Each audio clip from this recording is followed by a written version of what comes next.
Good evening, everyone. Sunday night, it's Satsang with John and Michelle. Hi, everybody. Hope you had a good day. Yes, lovely summer weather we've been having lately here in Cape Town. Yeah. Those of you in the northern hemisphere, maybe a bit of winter, but spring's just around the corner, hopefully. Yeah, so tonight we're going to be looking at the power of surrender. And as I said in the intro video earlier, which some of you may have seen before the power cut out. Yeah. That surrender is one of the things the mind really doesn't like. It doesn't like surrender because it actually means that it's got to become a servant of your awareness, of your consciousness. Yeah. So tonight we'll be looking at the power of surrender because it has got a major power within it. And Michelle's going to be sharing some astrology with us and some guidance from the stars. And then we'll be doing a closing meditation at the end and providing you with the affirmation for the week ahead. So welcome to everyone. Welcome. I think this is probably the most important work that we can do at this time. I know a lot of people are wanting to know how can they do this and how can they do that. And I say, well, maybe surrender is the answer. Maybe aligning with life is the answer. So let's start this evening as we usually do, and that's by coming into the present moment, by surrendering our mind to a certain degree and letting go of all that isn't so that we can align with what is. You know, the human species has the incredible ability to make what isn't more real than what is. So what we do to start this satsang is we make what is more important than what isn't. And what isn't is yesterday and tomorrow. And what is the present moment, the one that we can touch and taste and feel right here, right now. So let's just start out by withdrawing our mind from all other times and all other places and becoming centered in the present moment. And one of the ways we do that is by gently shutting our eyes and settling down into our chairs, seeing that you're comfortable. See that you've made arrangements that you won't be disturbed. Shutting our eyes, we focus on what we can feel with our body. And we become aware of the chair that we're sitting on, or the bed, or the floor. We become aware of the sensation of touch on our body. If you have a backrest of the chair that you're sitting on, just settle back further into the backrest and just feel the support that the chair is giving you in this moment. Just feel that support. Become aware of where your feet are resting right now. If they're on the floor, just even consciously connect with the ground beneath you, connect with Mother Gaia. It's good to actually acknowledge our source of life in this area of experience as Mother Earth. She provides our food, she provides our air, she provides our water. So connect with Mother Gaia through your feet. And maybe with your hands resting lightly in your lap, not clenched in any way. Palms open maybe. Feel a connection with Father Sky, maybe through the crown of your head and through the palms of your hand. Connect with the infinite universe above us. And feel this connection between Mother Gaia and Father Sky. You're the conduit. You are the sacred conduit for life to flow from the universe of the unmanifested into this universe of manifested. And we focus once more on the breathing and on the breath. It's such a powerful tool to bring us present. The breath of life is the gift of life. And the breath is always here, always now. It never goes anywhere. So all we do now in this moment is align our awareness with the breath. We become aware of the breathing, the in and the out, and the pause between the two breaths. Take a deep breath in, bring the air right down to your solar plexus, pulling your tummy out like a big ball, drawing the air down. And then as we breathe out, we relax our neck and our shoulders and our forehead and just release all that no longer serves us in this moment. We just let it go. We take another deep breath in, filling our whole body up, making quite sure that we're breathing from our diaphragm, pulling the air right the way down into our solar plexus. And then that beautiful, long, relaxing, releasing, surrendering breath out. Just let it go, let it go. Take a third deep breath in, visualizing the air being pulled right down to your toes this time, and up into your shoulders, up into the top of your head as well. So this time you're really blowing your body up like a big ball. And then that beautiful, long, relaxing breath out. Just let it all go, surrender. You might like to sigh it out. Just allow life to breathe you gently in and gently out. But just aligning your awareness with this flow of life. With this gentle flow of the in-breath and out-breath. And the out-breath and the in-breath. Settling deep into your body. Down into the present moment. With every little out-breath, just release. Once again, anything you're holding on to from yesterday, and breathe in the beautiful, wonderful, fresh gift of life in this moment. Becoming aware of everything you can hear in this moment. We can hear the wind outside, blowing through the trees. Just become aware of what you can hear. Life moves the currents of air. The movement of air is such a gift. So if you can hear any sound of the breeze outside, if you can hear any evening sounds wherever you are, just become aware of everything you can hear without judging it, without resisting it, but just being super aware of it. Allowing any sound to pass through you unimpeded, unjudged, unresisted. And feel what it feels like to be the listener, to hold the empty space for listening to take place. Feel how much calmer you become. Become aware right now of the stillness that listens, the stillness that is aware of the breath, the stillness that's aware of the chair you're sitting on. The stillness into which the thoughts arise and the thoughts pass away.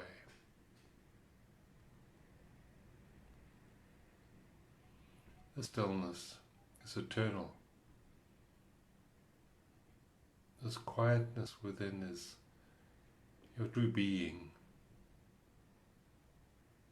and as such it's timeless. It has no preferences. Has no desires, because this stillness is in a surrendered state. It allows, doesn't resist. Sit down now further in your body, relaxing your shoulders even more, smoothing any wrinkle lines on your forehead, any worry lines, let them go. Relaxing your jaw and your tongue, relaxing your cheeks and your eyelids, and just embracing the isness of this moment, here and now.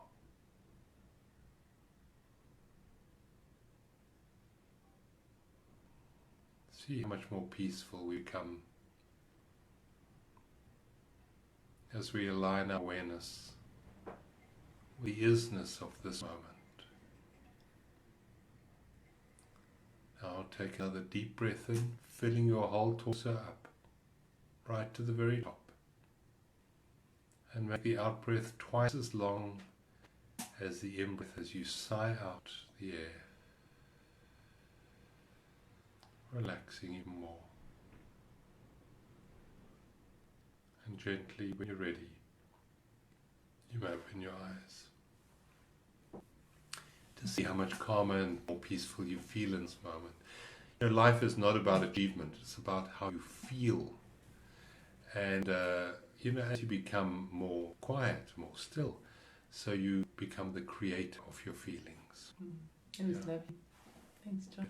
Thank you. Evening, everybody. So we're going to talk about surrender tonight, which I think is very apt with what's going on. It was very interesting earlier because John put out his reminder, and then the power went off, and we couldn't send it, we couldn't post it, we couldn't do anything, and it got cut off in the middle.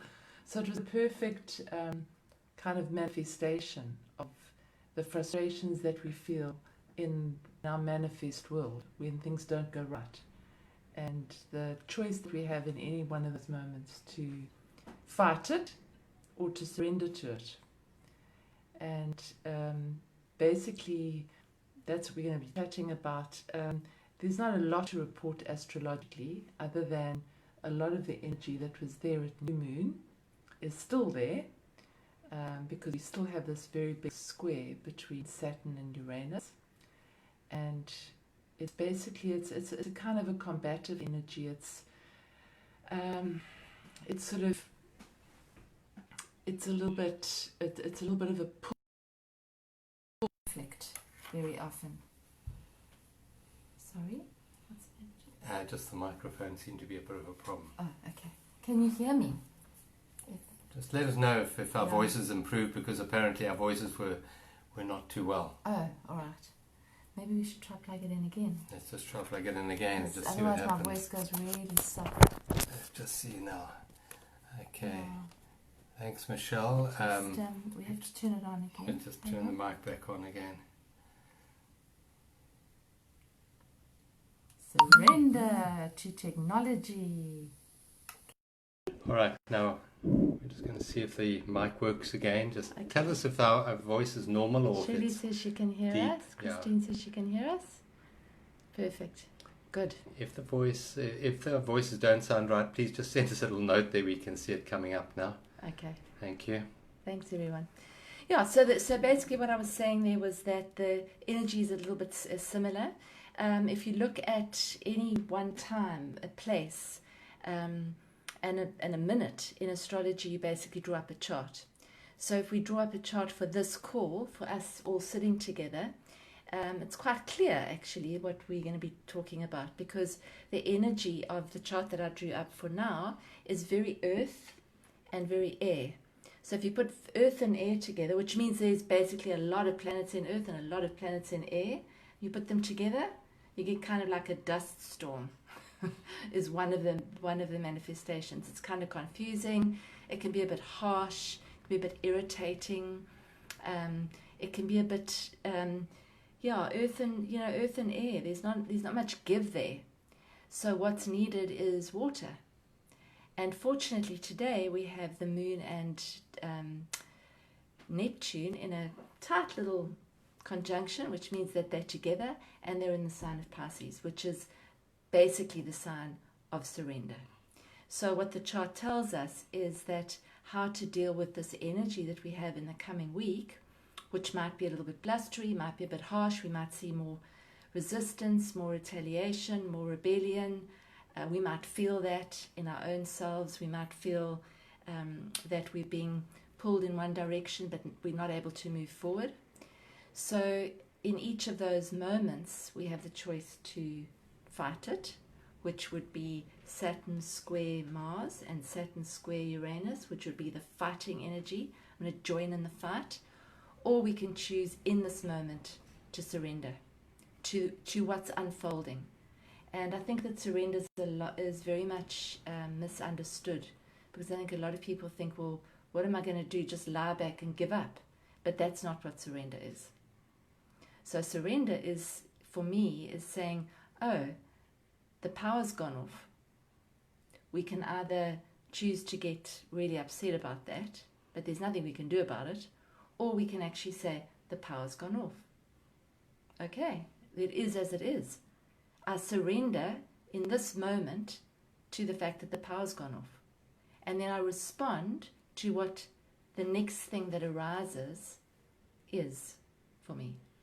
So I think that this is going to be very key for us in the week and the months to come, in terms of navigating what is still happening and what's still ahead of us. So we're going to chat more about surrender. Yeah, the power of surrender is Yeah. there is a power in it. As much Yeah. as the mind sees it as a lack of power, there is actually power in surrender. When we, most of us come from a worldview of having to fight for our rights, having to fight for our place in the world, and a lot of our countries are made that way. A lot of our corporations are made that way. A lot of our religious systems are made that way, fighting for survival. And yes, that's one way one can live in the world. Unfortunately, fighting obviously creates a lot of pain and a lot of suffering. I was looking at a bit recently on the Second World War, and it's just unbelievable the pain and the suffering that's created through war. And I just had a look, and it's something like 138 million people were killed by war in the last century alone. And I believe that fighting doesn't give us what we ultimately want. In the short term, maybe by bringing force in, we can force our way and get our needs met. And that has been the way of the world for the last couple of thousand years. We've been through the Kali Yuga. The Kali Yuga is the Iron Age. It's the age of materiality and physical form. But we're now moving into the age of the Dwapara, which is the age of energy. And energy works very, very differently to physical matter in the way that we perceive it. And I believe that we become more empowered the more we take control over our energy systems, over our internal energy systems. And what happens when we're busy forcing and maneuvering objects around us, we are disempowering ourselves from an energy point of view, because we believe that by changing the objects, we're going to change how we feel. And the new way of being is to realize that as we change how we feel, so physical objects, a physical reality, alters itself to be in sympathetic resonance with these inner feelings and emotions. Albert Einstein, said that we have within us a sacred gift of this intuitive awareness, and we have this rational mind. And he said we created a whole society based on the rational mind, and so we even use our thoughts. We try and control our thoughts. We try and force our thoughts. And yes, well, we have wonderful things like nuclear weapons and cell phones and things like that today as a result of that way of being in the world. The other way, and way that we're moving into now, the power of energy, is when we start to make the mind our servant. How do we do that? Well, our thoughts are really coming from our unconscious mind. They are programmed, and they're coming from these unconscious programs that we have. And so we're not in control of those thoughts generally. But if we surrender to the isness of this moment, if we surrender to the emptiness of life in this moment, if we surrender to presence as an empty space that allows all the stuff to occur in it, and if we surrender to that power of presence, we become the master of our thoughts, because from that empty space, we then get to choose a thought, choose a feeling. Which we can't do if we're not in the empty space. We cannot do that because we're caught up in the programming of the mind. And we get caught up in that story in our head as well, because I think that's where a lot of the war actually happens. So there's war outside, yes, and there's people fighting each other, and the left and the right, and the this and the that. But the actual war that happens inside our head between the ears is even more so. It's, should I do this or should I do that? Maybe I should do this, but maybe I should do that. And God, if I do that, that's going to happen. And that's the biggest war, is that constant preference. In Michael Singer's book, The Surrender Experiment, he talks about how he actually dedicates his life to surrender. And he says there that it's about looking and noticing the preferences that we have. And our minds are constantly giving us preferences. I like this, I don't like this. This should happen, but that shouldn't. In any one moment. And that takes us into a war. And as soon as we're in a war, we're in resistance. So our bodies react, because they don't respond well. And our immune system shut down. We go into a stress response. So as soon as we go to war within ourselves, we're actually fighting what is. So we're resisting. Yeah. And that for me, it almost blocks the flow of our intuitive knowing, of our of the flow that we have when we open. When we open, we have a flow of guidance that comes in. We have a knowing. Whereas when we're fighting, we can't have that knowing. Because it's backwards and forwards like a tennis match. Yeah. Yeah. And, as we make the shift in energy from the old age into the new sort of awareness, the new age, so what we think and what we feel becomes far more important. But this energy of feelings and thoughts have always been creating reality around us. And as Michelle said, this internal conflict that we had within us, this internal war, has manifested as physical war around us. The physical war hasn't happened first and then we felt that way. We are in war constantly with ourselves and with the soul community around us. And that creates ripples in time and space. And the beauty of the age we're in now is we start to realize that we have a realization of what is really happening, what the real creative energy is in the world. And we start to realize that our thoughts and our feelings physically alter reality. We learned this, 100 years ago when Max Planck and Borg and Einstein came up with they started looking at quantum physics. But it's taken us a long time to sort of inculcate that in our awareness. In fact, it's probably still not taught in school, medical school. I think they still teach that the physical body is a machine, And we're shifting now into the awareness of energy. And to be the master of energy, we come not from a state of war, but from a state of surrender. Surrender is love. Love is a surrendered state. It's an emptiness. It allows. It allows. If you, for example, if you fall in love with someone and you take them out to dinner and you sitting across the table having a conversation, there isn't, well, if you want the relationship to work and if you would like to experience love, there's not a lot of resistance in that moment. There's not much war going on at that moment. There's a lot of allowing going on. You allow the other to speak. You allow the other to express themselves. You allow them to look as they are in that moment. You're not judging. Yeah. I know, after 20 years of marriage, the war happens and there's a lot of judging and a lot of resistance. Yeah. But when we are in love, we're in a state of allowing. And the state of allowing is the state of surrender. The state of surrender is the doorway that takes us into presence, into love, into peace. Surrender is the door for all of that.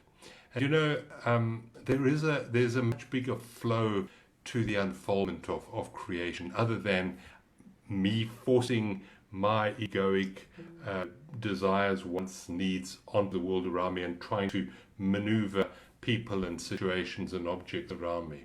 There's a much bigger flow to creation.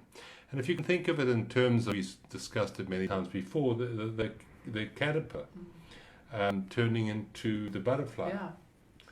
And what actually happens is that the caterpillar has no idea about how to become a butterfly. He's all about crawling along the floor ground, nibbling little doodahs. And that's right, yes. And then he has to, or she has to, surrender to life. Life has another plan for it. Life is a much bigger. It might have a plan to be the strongest caterpillar in the bush and eat all the leaves. That might be the plan for the caterpillar. Life has a different plan, and part of that is the alignment of the caterpillar with that plan. Surrendered, goes into the pupa and surrenders. It surrenders up its desires, its identity. It surrenders up its form, and from that the universe reimagines it and transforms all of the molecules into something brand new. I love that. When I was looking at researching it a long time ago, that what's left of the caterpillar is caterpillar gunk, whatever you want to call is left of the caterpillar. The legs are gone, the segments are gone, whatever made up the caterpillar is gone. But in the cocoon or the pupa is imaginal cells. And for me, I love that, because imaginal cells means that's the field of all possibility. And when you're in that state, the field of all possibility is open to you. You're not defined by you have to do that, or the rules or regulations. Something completely new and original arises, but you don't have to make it arise. You just have to be there for it to arise. And that's quite important, because that really does illuminate and bring into the fore this surrendered state that we're talking about. Life has a plan for humanity. Life has a plan for the earth. Our job, I believe, is to align with this energy called life. And the way we align with life is not by fighting life, but by surrendering to life. We surrender, and this intelligence called life comes into us and guides us into action. It's not that you don't take action, you do, but your action is now aligned not with war, but with peace. Your action is no longer aligned with fear, false evidence appearing real, but love. Love is a sense of community, a sense of connection, and life is connected. When we align our awareness through the surrender state with this intelligence we call life, we become connected to the intention of the whole, to that which is for the good of the whole. And then life actually uses you to unfold the new that's being birthed. And our job is to align with that, to surrender to that, to give action to it, but not from a fighting point of view, from a war point of view. Yeah, and the thing is that our personal preferences and judgments of the way things are meant to be in our brains, in our minds, are very often contrary to what's actually unfolding. So what's unfolding around us is terrible, it shouldn't be happening, I don't like it, it doesn't suit me, it's inconvenient, it's frightening, it's scary. So on the level of the mind, it is those things, very often is those things. So it's to actually just see that it's the mind's judgment of it, because we can't see the full picture. Even now with what's going on our planet, we can see a tiny slip of what we believe is happening. We don't know what's happening on the bigger picture. So we can see this as wrong, wherever you are with it, we can see it as wrong, we can see that it shouldn't be happening, that it should be better, that things should be easier. But we don't know, because we really don't know. It's a mystery, and it's an unfolding tapestry of energy that we can't even comprehend with our minds. We don't need to. It's just developing that trust that is actually a divine plan. And I think that for me in astrology, in years that I've been doing it, that's the one thing that I've really gained out of astrology, is the knowing that there's a plan. Because if there wasn't a plan, it wouldn't work, and I would be wasting my time and everyone else's. And it does work. So that it works on the principle that everything's connected and that there's a plan. And that when astrologers can foresee things, it simply means that you are tuning into the universal consciousness, and that whatever that is going to be is going to play out. So to fight that is going contrary to peace, if we want peace and if we want freedom, if we want expansion. Fighting what is, even if it's difficult, especially if it's difficult, is actually making it worse. It's a different way of being in the world. I mean, we've come from an age of unusual resistance, of having to fight, we thought we had to fight. And that was the old energy, and what we're suggesting tonight and in the work that we do is that there is a greater power that we can tap into, and that is the power which is the opposite of fighting. It's the power of surrender, the power of love, instead of the power of force, or using force. If you can think of an acorn, the whole oak tree is contained within that tiny little acorn. It doesn't need to force anything. It will unfold as it should unfold, in alignment with life. The whole oak tree will unfold from that acorn. And as above, so below, I believe that the whole cosmos is unfolding in a magnificent way. And we're not separate from the cosmos. We're not separate from nature. In fact, one of the biggest things we can do right now, I believe, as we're going through this quite a stressful time of transformation, is to align ourselves with nature, to go for walks in nature. Yesterday we went for a lovely drive, and we went into a botanical gardens, and there were some beautiful Little signs, and I posted Yeah. one of them on my Facebook page. If you just scroll down, you can see it. I must put up a few of the I others as saw. well. Really, really beautiful. But it is so important to align with nature from a soul regeneration point of view, from a mind cleaning point of view, cleansing point of view, but also from a healing point of view. Because what happens physically, life has an energy inside the plants, outside the plants. When we go into a concrete jungle, there is a complete disconnection from energy. When we go into nature, there is a reconnection. And our body feeds on that energy of greenness, of nature, of lush soil, of water. And it's very important, I believe, at the moment to regenerate, to recharge ourselves in nature. And I'd really urge people to do that. Not only to reconnect with nature in that way, which is one of the ways, but get back to nature in every aspect of life. For example, the food we eat. You know, to buy food that has been manufactured, I think is the worst thing you can do for your body. To buy food that comes from, or grow your own food, you can. I mean, that's prize number one. But secondly, to get food that has been nurtured with love, that's been grown organically, that is in season. I mean, that we spoke about that last week, I think we did, yeah.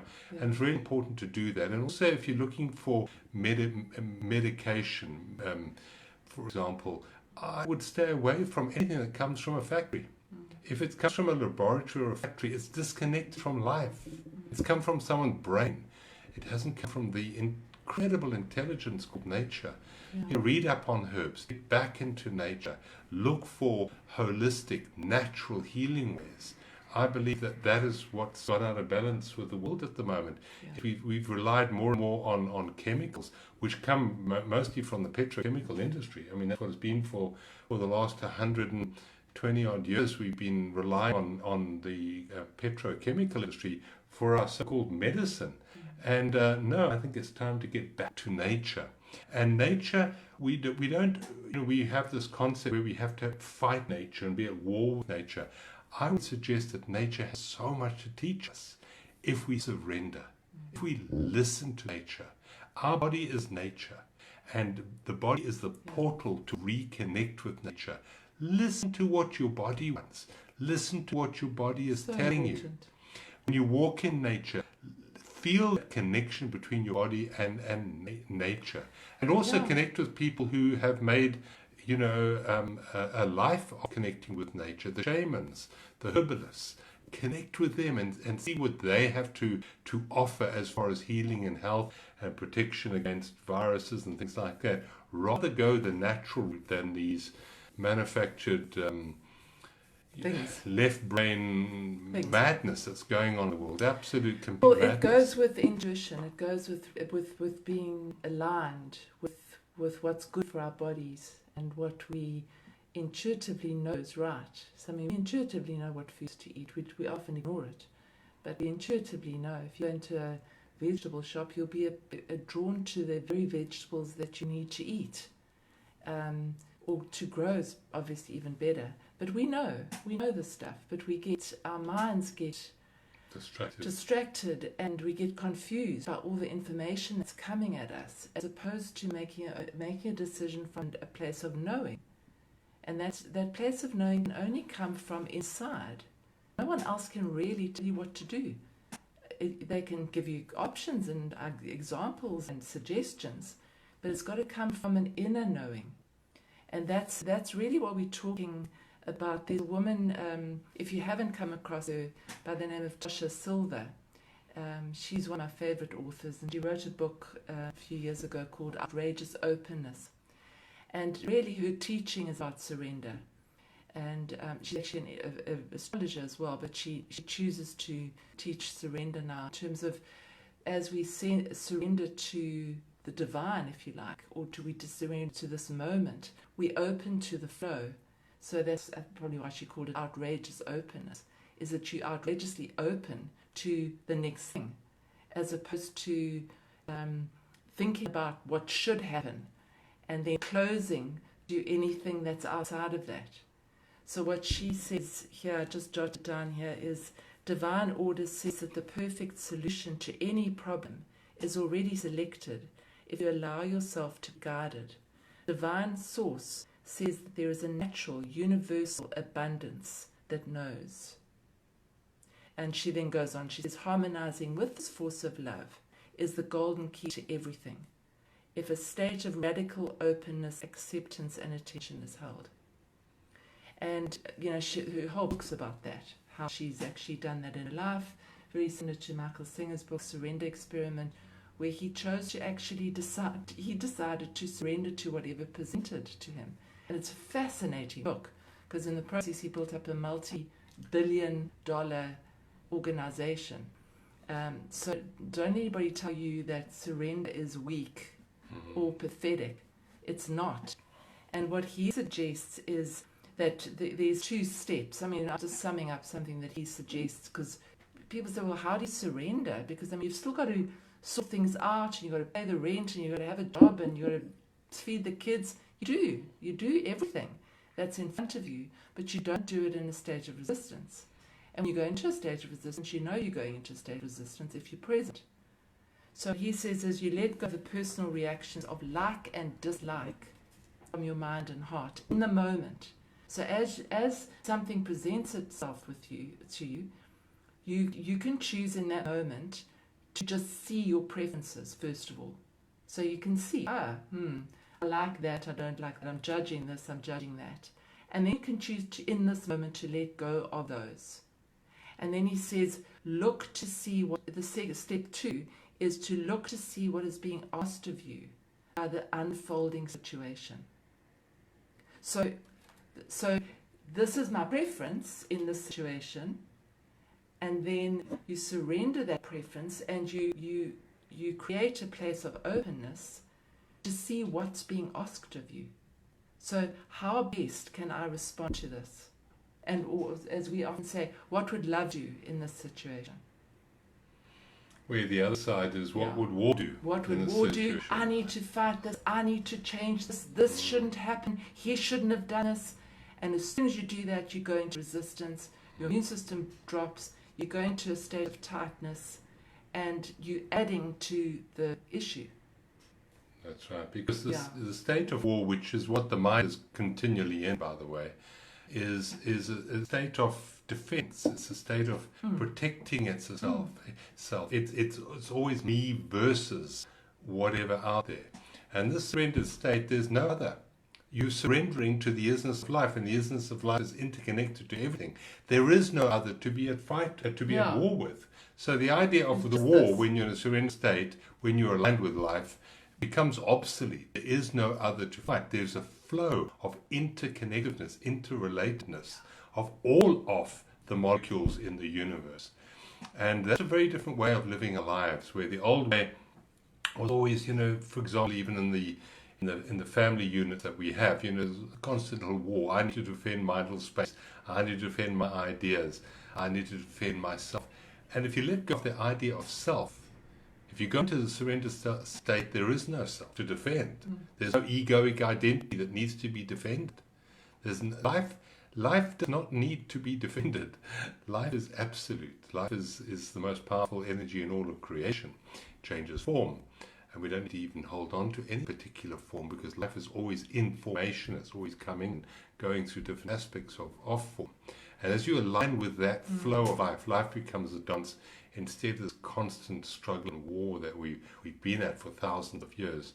And as we shift into the surrender state, so the outside world will change. We stop giving our energy to conflict, and we start heeding the very wise words of Mahatma Gandhi, where we become the peace that we seek in the world. And the peace comes from the surrender state, not the fighting state. And so you can still engage with whatever's presenting to you. So you can still make the choice to do something about a situation, but you're not doing it in resistance. You're not going to war about it. Yeah, you're still approaching the person if you need to approach a person. You're talking to the person if you need to talk to the person. You're taking a stand if you need to take a stand. You're taking an action if you need to take an action, but you're not doing it from a warlike place inside us. And so the astrology of the moment of this year is very much about a war. And so we can choose whether we're going to engage in the war or not. That's our choice. And we've got to see where our power is.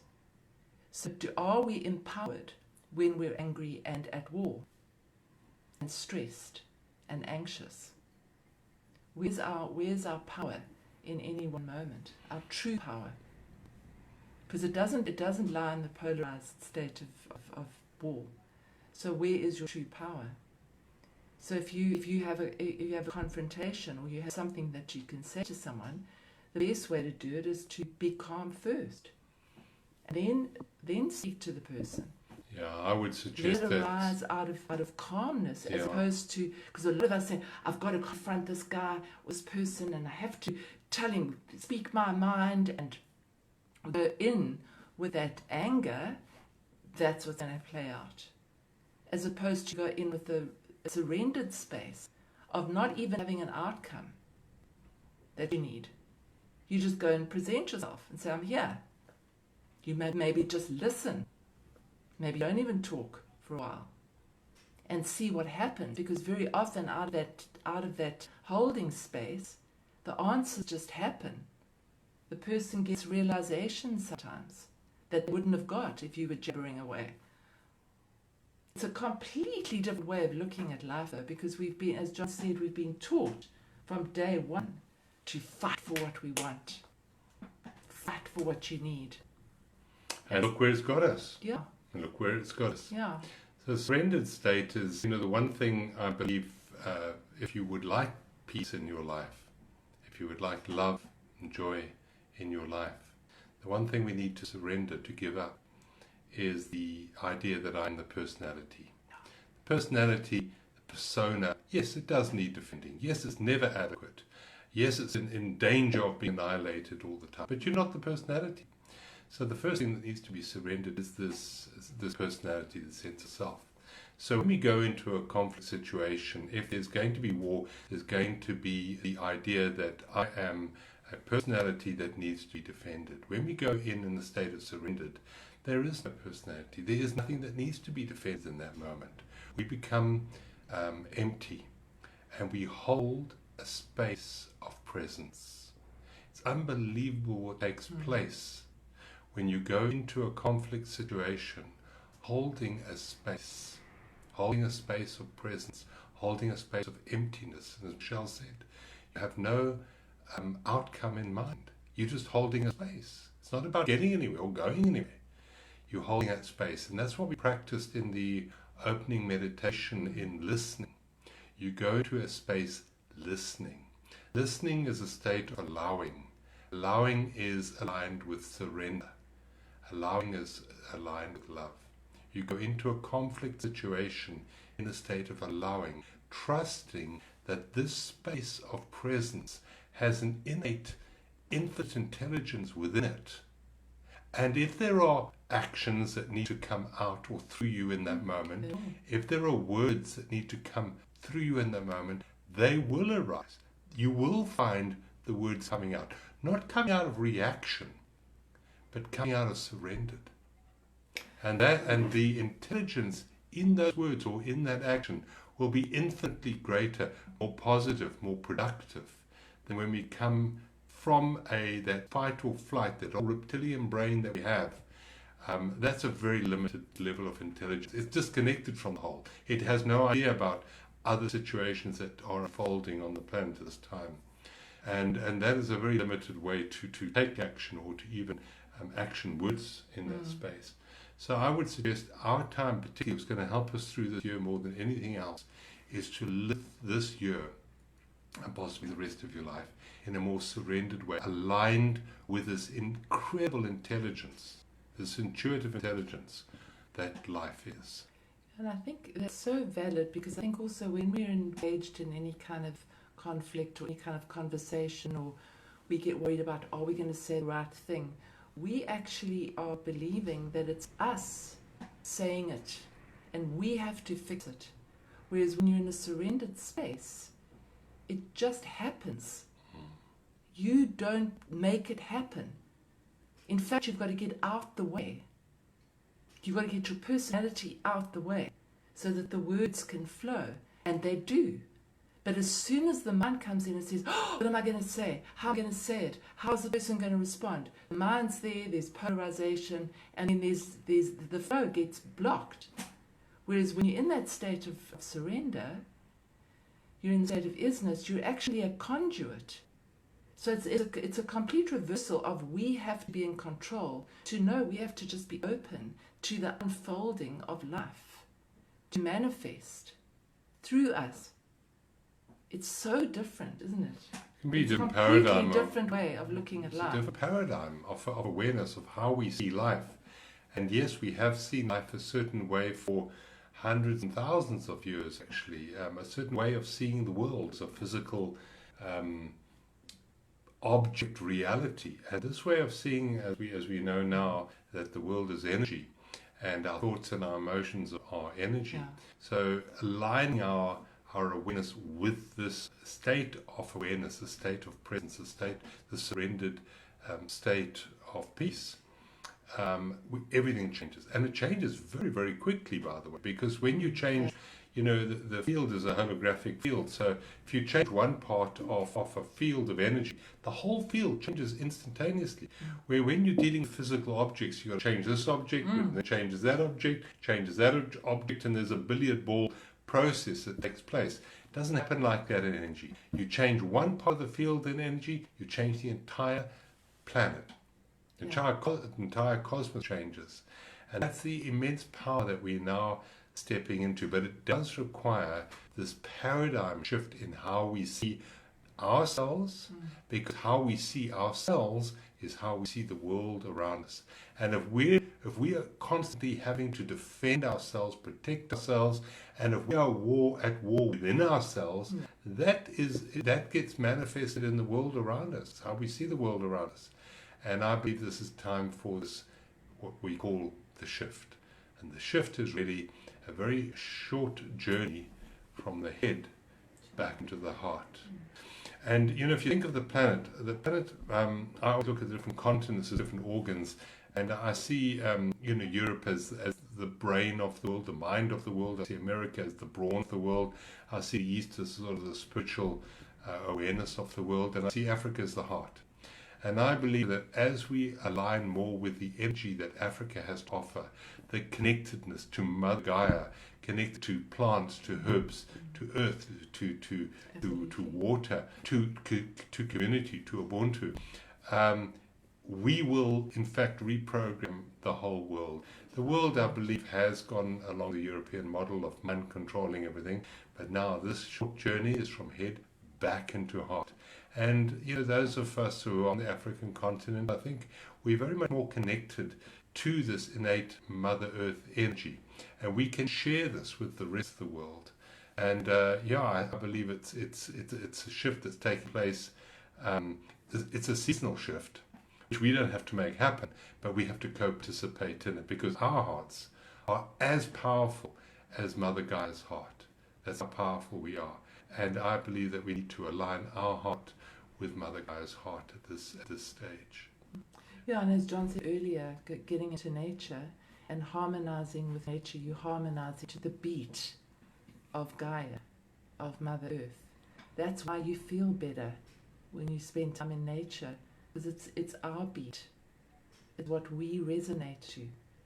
So when we're disconnected and we spend all our time watching TV on our screens or inside, we're actually disconnecting from our own heartbeat, in a sense. Yeah, the beat of life. So it's from the beat of life. So this is a time when this is becoming so real for most of us, for so many of us, is that the suffering exists absolutely.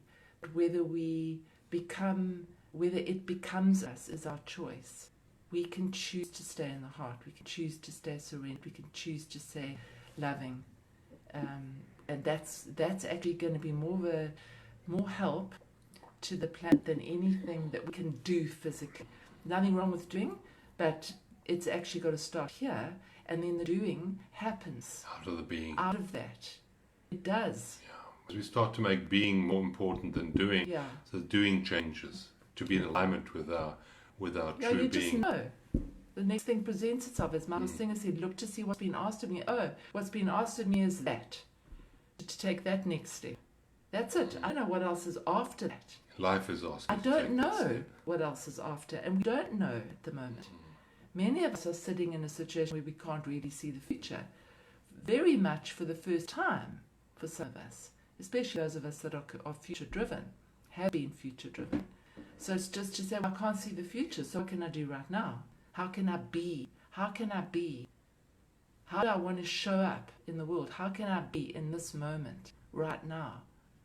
Not worrying about that. That will take care of itself, and it'll take care of itself as a result of how I am now.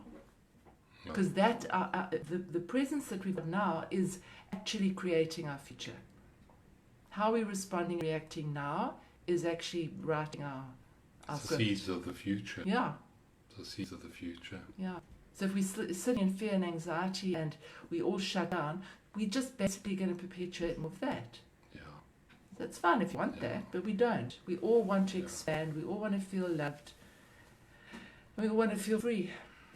So, And if you think of, how the world's being programmed at the moment for the last year is to fear the other. The other human being is Oh, dangerous. yeah. They have this terrible virus that they can transmit to you. You need to socially distance yourself from it, separate from that. That's just not how nature works. That is the opposite of love. it's not. And I believe that there's a lot of, suffering being created unnecessarily because of that model of seeing reality. Yeah, yeah. There was in medicine, there was that dark division many years ago, 100 years ago, whatever it was, between the germ theory and the terrain theory. And if you've never heard of this, then do the research. And the terrain theory said we are an interconnected part of the whole. If something goes wrong in an individual, look at the terrain, look at the environment, look at the bigger picture. And the germ theory has said, no, we're at war with these little microbes and we need to find ways of killing them. And that is the model that won up because obviously, fear is more, you can make more money out of that type of war way of seeing reality. And I believe we are now shifting back to the terrain form of medicine, the terrain way of healing. So if you haven't heard of that before, please look it up. And just before we close, just one final thing. Michelle mentioned very briefly about us getting caught up in watching screens. And, the children today are becoming more and more addicted, and it's been done deliberately to addict them to the screens. And there's a complete disconnection from life. The screen is not alive. The screen is made of dead material. And I would think as parents we need to take responsibility and be the parent and limit the amount of screen time and get children back into nature, back into the soil, back into the water, and connect with that and make life more real than a screen. I think it's really, really important to do that. You do it in a loving way, not in a warlike way with a child. But I believe if we're at peace and if we're more connected to nature and ourselves, the children will pick up on that. So I think it's just really important from all aspects to reconnect with nature and reconnect with that surrenderedness of nature. It's really, really important. It And really this is. week with the very earth energy around, just connect more with water. Drink more water, maybe have a slightly longer shower, swim, bath if you can, soak. It actually it softens very harsh, hard energy, static energy. It softens it. So water's really good. Walk next to the sea or the dam, or just try and connect with water. Yeah. Because water is also an intelligent form. It's a life form. And so water will actually help you to surrender. For me, water is the element of surrender. So And yet water is as strong as the element. And It it's the changes strongest everything element. ultimately at the end of the Yeah. day. And yet water is a surrendered state. Yeah. Yeah. And just to let you know that I believe that this time we're going through the time massive transformation, as most of us are aware, and we offer a 13 transformational course. It's called Journey to freedom, Journey to Freedom. 13-week course, and we have a new one starting on the 28th of January. It's next week, is it? When's the 28th? Yeah. Next after week, next yeah, weekend. week after next. So you can all join for absolutely free for the first week journey with us, Please do if you and haven't journeyed see with whether us. it suits you. But I believe the inner work that we do now is It's absolutely so important. vital. It's more important than anything on the outside, is the Really. inner work that we do. We're planting seeds for a new world to be birthed through. And life Yeah. needs us to be in this open state, this receptive state, so that it can dance more fully through us into this new reality. So 13-week transformational course, Journey to Freedom, on our website. It's journeysofawakening.com, and you can sign up there, come along for the first week absolutely free. Every week you get a Zoom call, you get journaling questions, you get a meditation, teaching videos, quite a Yeah. few things. Yeah. Creative exercises. Journaling. Yeah.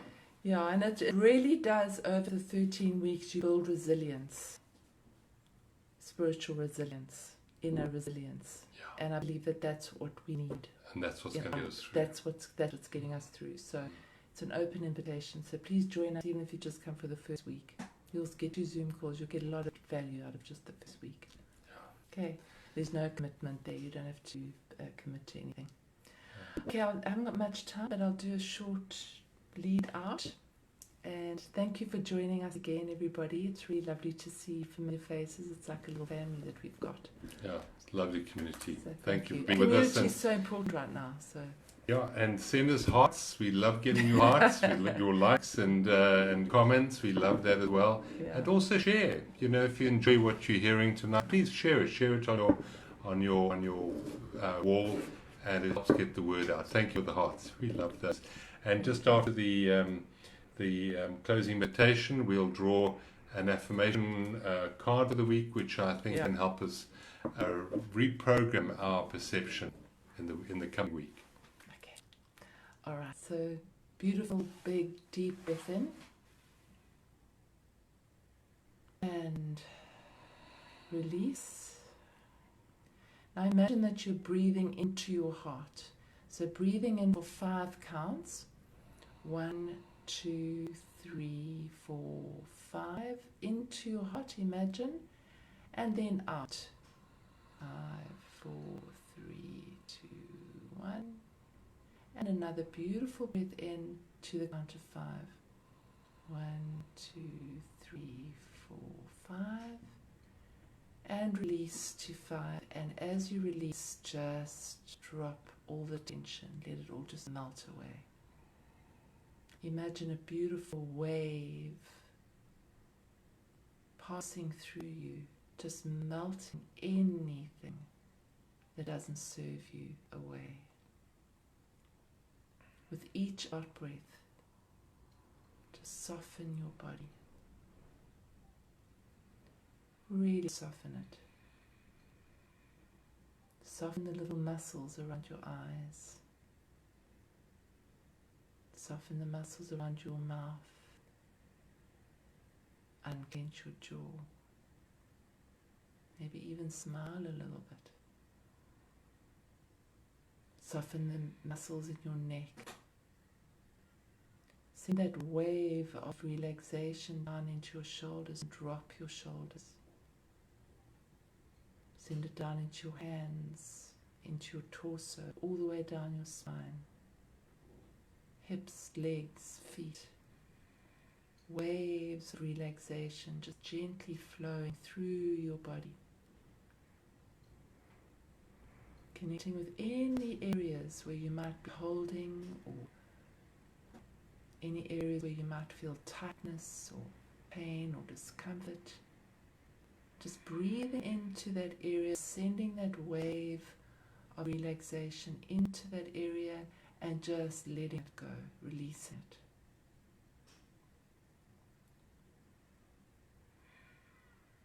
Just feel the peace of being surrendered in this moment. Unclench your hand, let your hands just be relaxed wherever they are. Completely open. Soften and open your heart. soften and open your whole energy body. That you're in a complete state of surrender in this moment.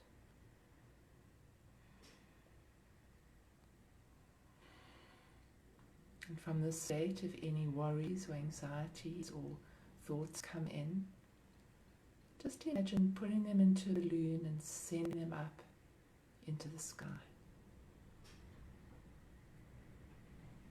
Anything you don't need right now. Anything you want to release and surrender.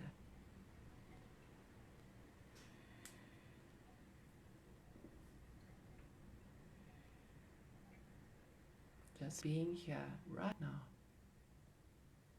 Totally surrendered to this moment.